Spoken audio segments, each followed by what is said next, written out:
Hola a todos, ¿qué tal? ¿Cómo estáis? Espero que estéis muy bien de salud. Desde el principio del confinamiento del estado de alarma hemos intentado estar en contacto y compartiendo actividades, talleres, imágenes, vídeos y muchas cosas más, sin perder la ilusión de celebrar el 25 aniversario de la Universidad Popular de Castellano Liberal. Hemos intentado adaptar el proyecto a esta situación actual. Os quiero agradecer todo el apoyo y la colaboración que habéis hecho al participar en todas estas actividades y os echamos mucho de menos. Esperamos veros pronto y celebrarlo a lo grande. La UP sigue adelante y sed muy valientes, muchos ánimos, resistiremos.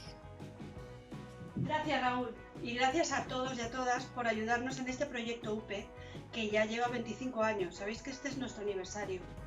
Durante estos días hemos estado enviándoos muchas actividades, propuestas, proyectos, y vuestra respuesta está siendo fabulosa, como siempre. No esperábamos menos. También queremos deciros, además de daros las gracias por todo ello, que no os desaniméis. Juntos superaremos esto, seguimos en contacto desde casa y nos vemos muy pronto. Cuidaos. Juanjo, te lo paso. Caquen la llet! Qui ha sigut? I paisats inseparables?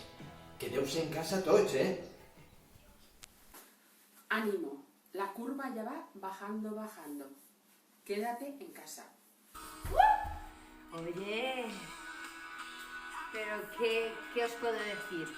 Que me siento muy feliz de formar parte de esta familia, que espero que estéis todos muy bien, que sigamos formando parte de esta red, de esta comunidad, aportándonos unos a otros y haciendo que cada reto que se nos presente sea un poquito más fácil de superar. Así que muchísimas gracias, seguimos juntos, superándonos ante cualquier adversidad. ¡Vamos! ¡Uy! ¿Ahora qué hago con esto? Pues, bueno, si me ha venido por aquí, yo creo que... Pues, oye...